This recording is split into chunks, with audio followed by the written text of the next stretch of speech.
how do you look forward for the game tomorrow?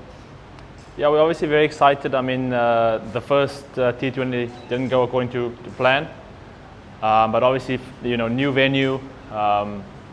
We've had some time to obviously think about things that went wrong in the first game, and definitely trying to put those things right come tomorrow night.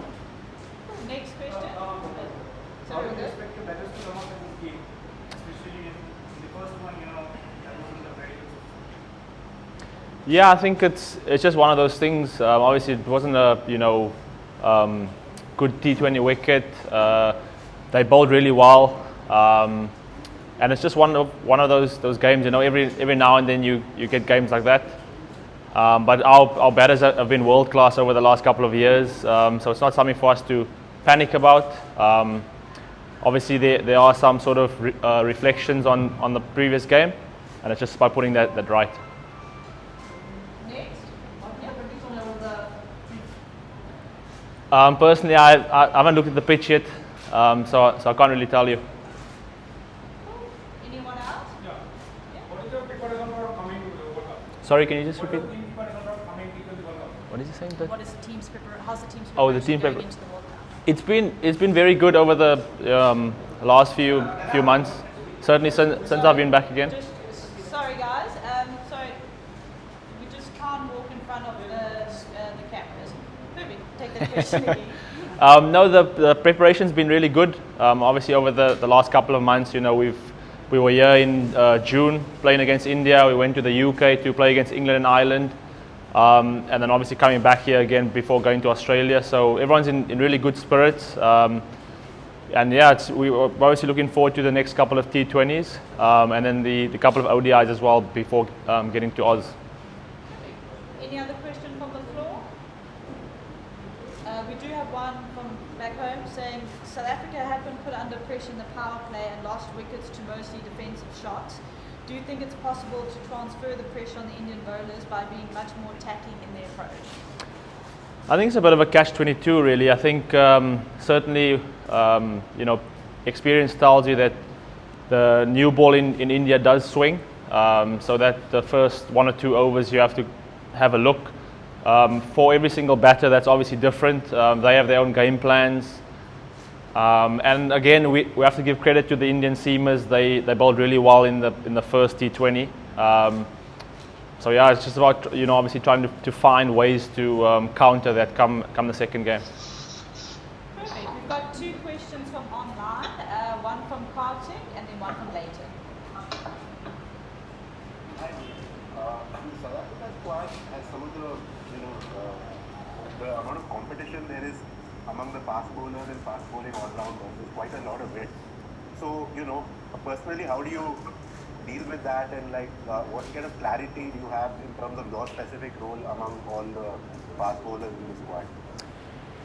That's a very good question. I think competition is good. I think competition for spots. I think every single fast bowler is different. We have a different skill set. So I think that's something that's a positive for us. It also means that when we are presented with any particular conditions, we can play a certain set of fast bowlers. So I think personally having the variety that we do have is actually really good. Thanks. We'll go Leighton and then Devises. Thanks, Lucy. Hello, Wayne. Hi. Just on preparation for this pitch, have you seen it at all? Were you guys able to train in similar conditions? I know it was a bit tricky ahead of the first one. You trained in those conditions, but you didn't expect the pitch to, in Temba's words, be so spicy. But how's this preparation been since you've been there? Yeah, so this wicket, from what I've seen from the dressing room, looks about 22 yards. It looks slightly brown as well from what I could see. I actually haven't had a look at the actual wicket up close.